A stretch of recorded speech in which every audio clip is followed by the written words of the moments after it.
शाम हो गई। 5:52 में गूगल में सनसेट दिखा रहा था। अभी 5:47 ही हुई है, लेकिन सनसेट हो चुका। जिस तरह सूर्यास्त के पहले लालिमा छाई रहती है आसमान में, उसी तरह सूर्यास्त के बाद भी ये लालिमा छाई हुई है आसमान में, अर्थात सूर्यास्त हो चुका है। होली बीत गई। 2026 वर्ष का सबसे बड़ा पर्व होली बीत गई कल। 4 मार्च 2026 दिन था बुधवार और आज का दिन है गुरुवार। 5 मार्च 2026 दिन है गुरुवार और संध्या का वक्त 5:45 बज रहा है। मॉर्निंग वॉक सुबह नहीं हो पाई थी। मैंने सोचा था कि आज का संध्याकालीन सनसेट देखा जाए, तो निकला। चलिए, सनसेट हो गई है, कोई बात नहीं। जेपी गंगा पथ से अशोक राजपथ की जो कनेक्टिविटी दी गई है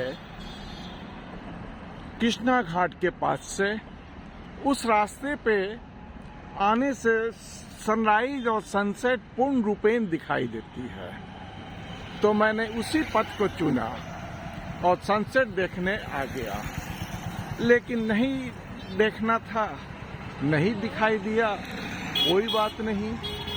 कल आऊँगा, परसों आऊँगा, फिर कभी आऊँगा, आना ही है। संध्याकालीन भ्रमण हो या प्रातःकालीन भ्रमण हो, आना तो है ही। सनसेट और सनराइज तो रोज होती है और होते रहेगी, और मैं आता रहूँगा और दर्शन करता रहूँगा। ये है कनेक्टिविटी अशोक राजपथ की जेपी गंगा पथ से, और ये रहा गंगा का किनारा, या गंगा नदी ही कहिए, किनारा कहाँ, किनारा तो उस तरफ है और इस तरफ तो गंगा ही है। अभी जल स्तर कम है, इसलिए बीच में ये जमीन निकला हुआ है, जमीन पे हरियाली हो गई है। और उस पार है सबलपुर। नौका विहार भी होता है गांधी घाट से, लोग वहां जाते हैं और चाय पीते हैं और फिर आ जाते हैं।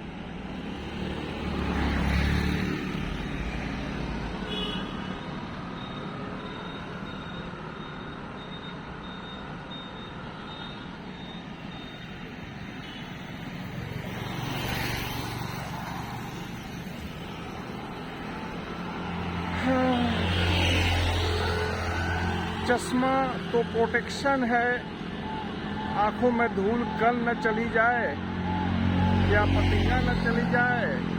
हालांकि इसे उतारने से भी कोई दिक्कत नहीं है। लीजिए, उतार लिया। पूर्ण रूपेण आंखें दर्शनीय हो जाएगी फोटो में। पॉकेट में मैंने चश्मा रख लिया। अब तो सनसेट देखता तो दूर तक जाता, लेकिन सनसेट हो चुकी, इसलिए अब यही 5 से 1 घंटा टहल के फिर लौट जाता हूँ। आज प्रातःकालीन भ्रमण नहीं हुई, चलिए संध्याकालीन भ्रमण ही हो जाए।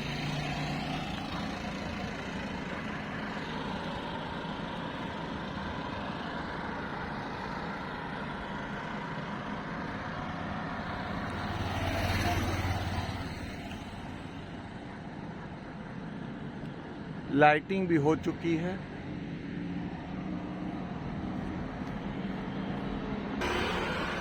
और ये है जेपी गंगा पथ पर तिरंगे की शेप में lighting, orange, white and green. अभी थोड़ी रात हो जाएगी तो ये और चमकने लगेगी। दीघा से दीदारगंज तक। अच्छा, अभी तो 5:30 बजे यहाँ से पर्यटन बस भी गुजरेगी, लेकिन तब तक तो मैं यहाँ पे रहूँगा नहीं।